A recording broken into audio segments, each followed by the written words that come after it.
Hi everyone, this is Steve Butler. I'm going to show you corroborating evidence that should give you confidence in the fact that we're able to break the Zodiac code using the Z13 letter that the cipher came into.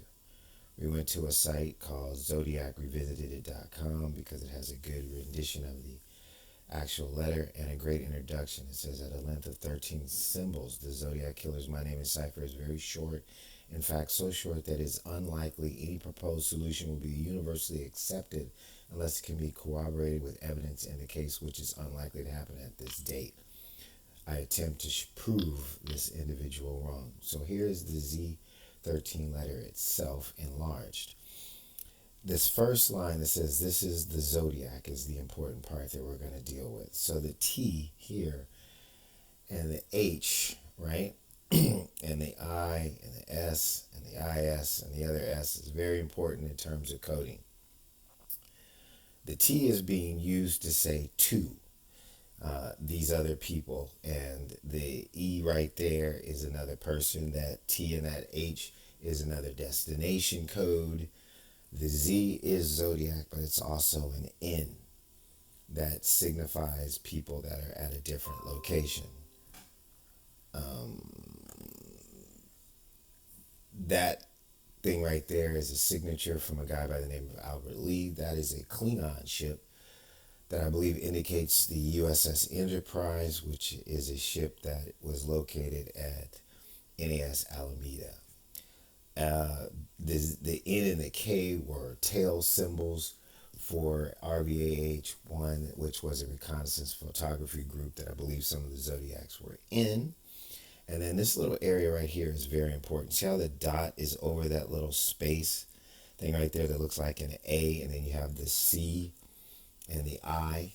This is the corroborating evidence that I want to use to prove to you that we can decode the Zodiac. So let's concentrate right here. That symbol you see below the dot is actually a dry dock.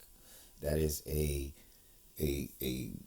image representation of a dry dock, and then the C and the I is indicating a certain submarine that was in a dry dock called the USS Cayman. So I had a series of screens open to show you what all these things look like. And first I wanted to show you the dry dock at Hunters Point Naval Shipyard. So if you see in here, that's what a dry dock looks like. So that's that symbol that you see there. That's code in that sentence. That's at Hunters Point Naval Shipyard in San Francisco. So let's drop that screen. And I'm voicing over something I've already done. Another screen. So this is the USS Cayman in dry dock at Mar Island, which is in Vallejo between 1966 and March of 1967. You can see it's a submarine.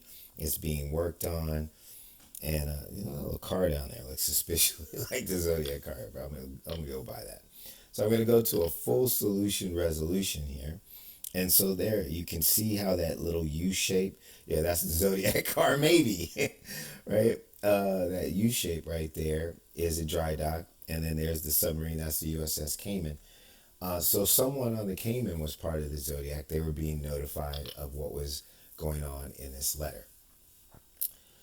Remember, that was 1966 to 1967 at Mar Island, right? But this letter was April 20th of 1970. So in this history of the USS Cayman, to get that corroborating evidence, it says in 1967, the Cayman went through an overhaul at Mar Island Naval Shipyard. Later in 67, left for Westpac development. She made a long run, blah, blah, blah. So in 67, she was in Mar Island. There you go. But then it says Cayman's last yard overhaul was at Hunters Point for 6 months in 1970. So that's your external corroborating information that says that we're decoding this correctly.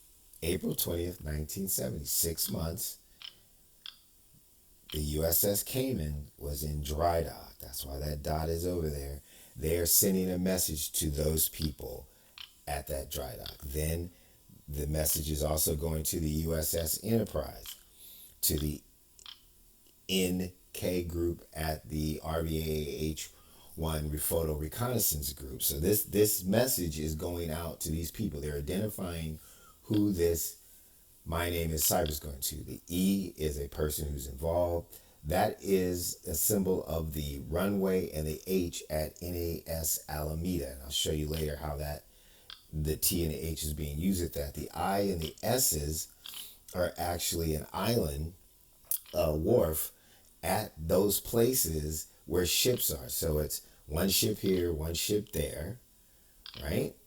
And then the T is being used as the runway symbol, and the H you'll see as part of the unique configuration at NAS Alameda. So we're going to go to Google Maps, right? And we're going to grab, we're going to navigate to NAS Alameda, and I'm going to show you how that works.